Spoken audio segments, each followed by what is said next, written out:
Question from David Williams. Says, hi Skip, my wife and I just visited on a lifestyle visit on June 1 through 6 from Ohio. Well, I hope you had a good time, but at least you see what the Villages is, and brother, it's a good fit for you when you retire. We both enjoy watching your videos. My concern is that it appears that from looking in the Villages Recreation and Park News that 6 of the RRCs require a membership fee ranging from over $44 a month for an individual paying monthly to over $710 a year for a couple paying yearly. I guess we were mistaken. We assumed this would be included in the amenity fees. You know, you're not the only one.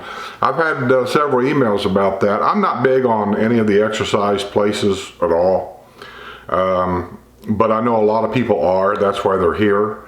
Well, they're anywhere around the nation for that matter.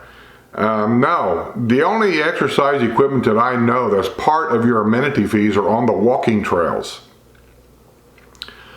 Sue did a video, her and Deb did a video. You can find it. If I find it, I'll put a link below, or I'll put it right after this video. There'll either be a little tab you can click on up here or up here. I don't know where, but I'll see if I can find it and put it down here.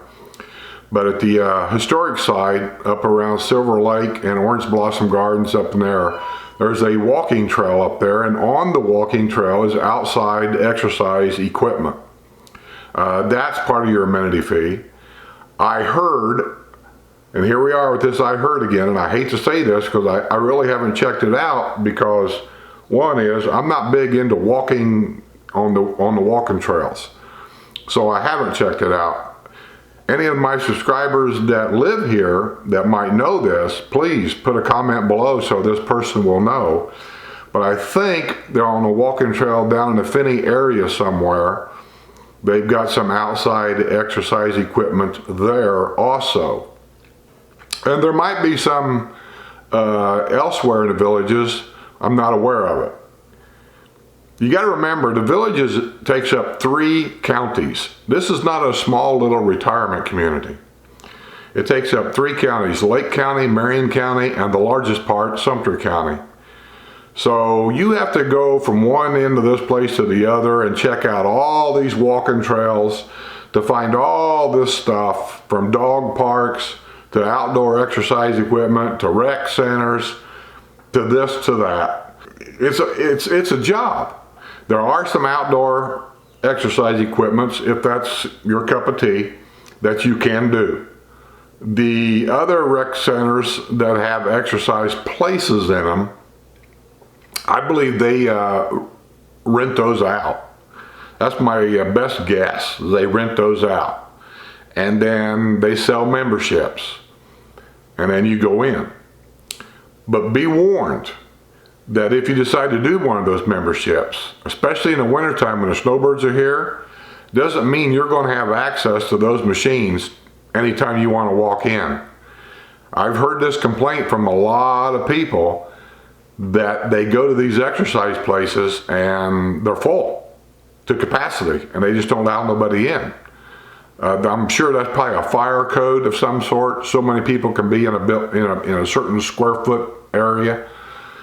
And so I don't know what they do on that. I think they might just give you a ticket or something and say you can come back between the hours of this or that, and then you'll have access. I don't know. I don't know the process on that.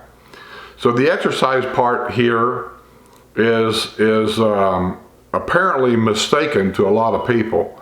To the best of my knowledge, there is no, other than the outdoor walking trails, there are no exercise areas here, indoor exercise, air-conditioned areas, exercise centers. That's part of your amenity fee. Sorry.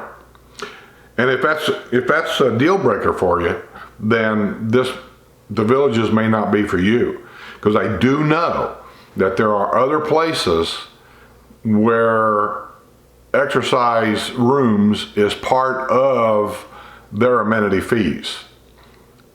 Now, I know of one person personally, and I've been to that person's house myself, that they have a lot of the amenities there that you might be looking for. They have a big exercise room. They have a private theater for just the residents only. In other words, somebody living in the next town can't come to this retirement community and go see a movie at their theater. Here they can. That's good and bad. There they can't. Everything is accessible by fingerprint. If you don't have your fingerprint registered with the community there, you don't have access to anything. The swimming pools, the hot tubs, showers, the saunas, they have all this as part of the amenity fee. But, and here's the big but, his amenity fees is $550 a month. Here, right now, I think it's $154, something like that. When I first started coming down here 25 years ago, the amenity fee then was like $120. So in 25 years, this went up $35-ish. Not bad, I don't think. But here's another warning. They are district supervisors, in their infinite wisdom, which I totally disagree with, has voted to take the cap off of the amenity fees. So you know, new homeowner buyers need to know this. I'm not sure in the long run if that's going to be good or bad or indifferent for that matter, but it's something to know that now there is no cap on the amenity fee. So apparently every year when they go through the budget of how much each district is going to need for all the different things, the swimming pool maintenance, rec center maintenance, remodeling, all these things that they do on a yearly basis, if they need to raise that budget by a couple $1 million or whatever, the amenity fee may jump up from 155 to I don't know, 180. Or I'm just using these numbers fictitiously because that's the way I understand it. By having no cap means that they can raise it to whatever they want to for their needs. So we'll see how it works out. So far, so good. So far, it hasn't been a big thing. It's still the same. But new people considering buying a home here, this is one of the little things you need to know. Well, I think that's enough for this one. I'll do another one in a little bit. I got to move on. I got to take my medicine. And so with that being said, let me get out of here and just say, I'll see you on the other side.